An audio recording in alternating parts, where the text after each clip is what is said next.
엊그저께 한국산업연구원에서 2024년 산업 전망에 대해서 썼더라고. 꽤나 두껍던데 한번 봐볼 사람들은 찾아서 한번 봐봐. 이거는 언제 내가 기회가 되면 형이 언제 한번 읽어줄게. 2024년 대한민국이 전망하는 가장 고성장을 보일 업종은 과연 무엇이냐? 안녕하세요. 반갑습니다. AP투자연구소의 이호수입니다.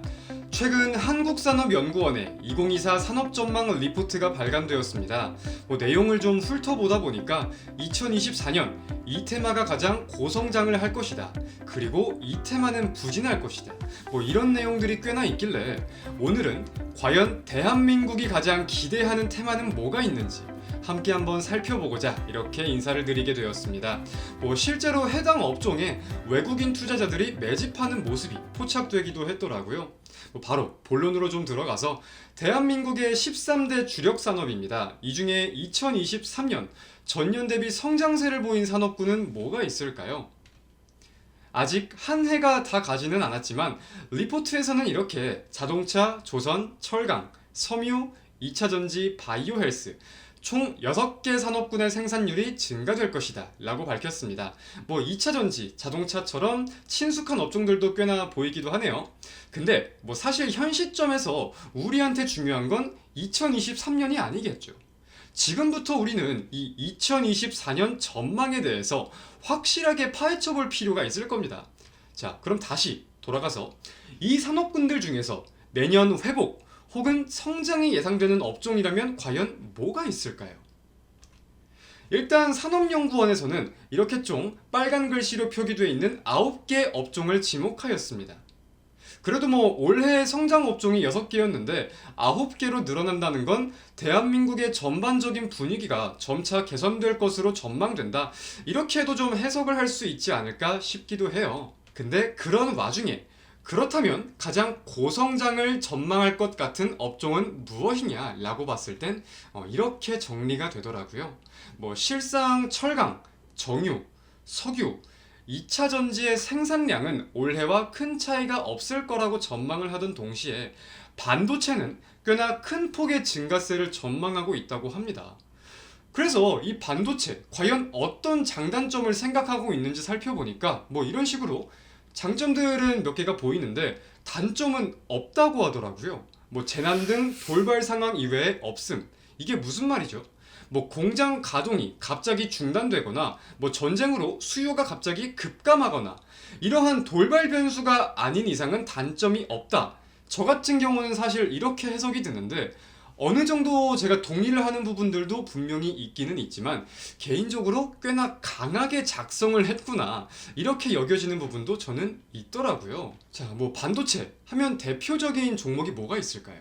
10명 중에 9명은 삼성전자를 꼽을 것 같은데 삼성전자 11월 들어서 외국인이 1조 8천억가량 그리고 기관은 9천억가량 매수세를 보이는 종목입니다.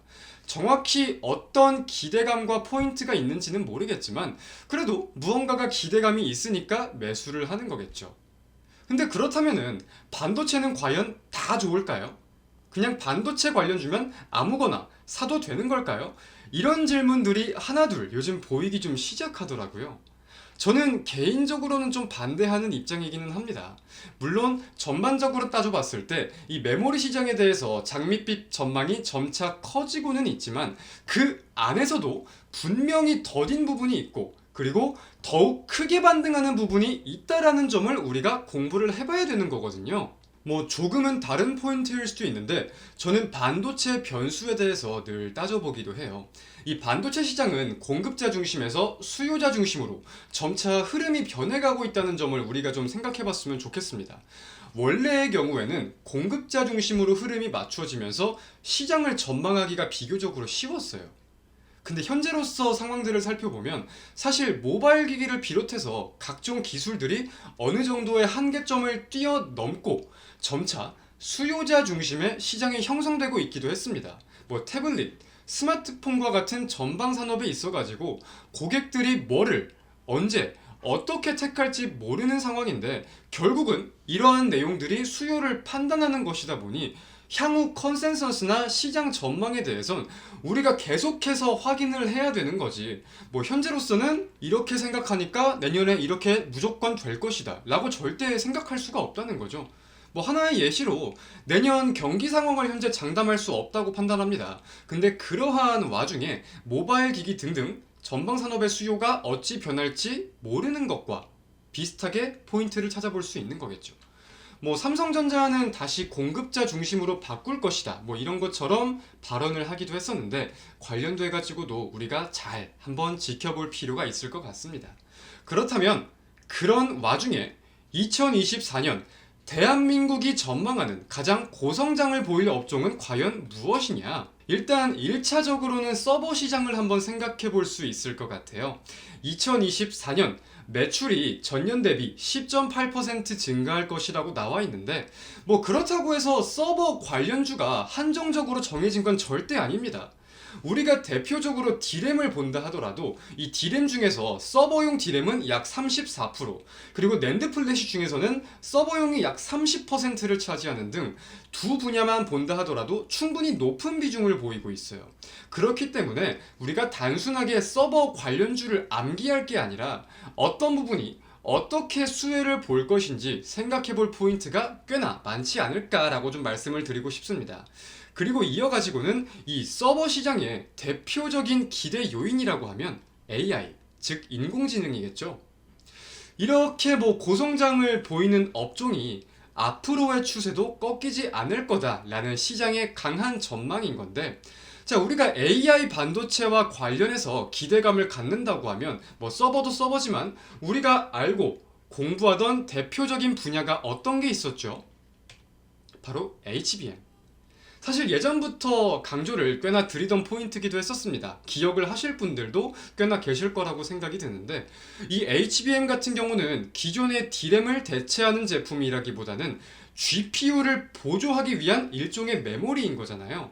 근데 우리가 이 시장의 파이를 한번 따져볼게요. 현재 그래픽 제품은 전체 시장 수요의 10% 수준이라고 합니다. 그리고 이 중에서 HBM이 차지하는 비중은 10%가 되지 못해요.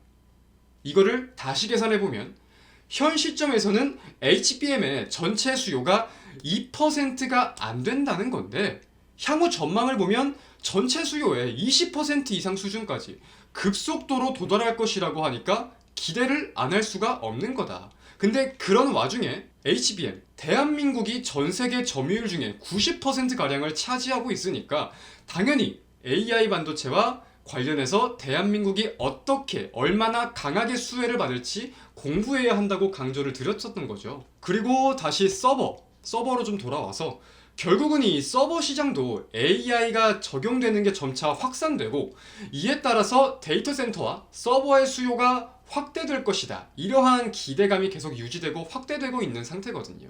그리고 뭐 IT 기기 수요 회복 등에 대해서도 뭐 성장이 점차 기대된다. 이런 다양한 장밋빛 전망들이 올라오고 있는 건데, 여기에 대해서 올해 대비 내년 85.1% 큰 폭의 증가가 예상되는 부분이 바로 SSD였던 거예요. 매출액 기준으로 봤을 때에는 2023년 올해는 전년 대비 37.2% 감소가 전망되고 있던 시장이었습니다. 하지만 그런 시장이 내년에 85.1% 증가할 것이라고 이렇게 표기가 돼 있다 보니까 한 번은 좀 말씀을 드려야겠다 해서 이렇게 제가 인사를 드리게 된 것인 거겠죠. 그렇다면은 우리는 뭐 네이버의 SSD 관련주를 치고 다양한 종목들을 공부해 볼 수도 있겠지만, 다르게 생각을 한다면 이 서버 시장에 대해서, SSD 시장에 대해서도 한번 자세하게 살펴보고 출하량 대비해서 왜 매출액 증가가 훨씬 클지, 어떻게 수혜 구조를 따져봐야 될지 등등 이 시장에 대해서 공부해볼 포인트들이 분명히 있지 않을까 싶기도 해요. 뭐 말씀을 드리다 보니까 좀 다른 내용들도 말씀을 드리고 생각보다 분량이 길어졌는데, 절대 지루하게만 생각하지 마시고 궁금하신 분들은 꼭 한번 공부를 해보셨으면 좋겠습니다. 오늘은 이렇게 반도체에 대해 속성으로 한번 알아보는 시간을 가졌고요. 언제나 오늘처럼 그리고 어제처럼 우리 개인 투자자분들을 위해 노력할 수 있는 이호수가 되도록 하겠습니다. 감사합니다.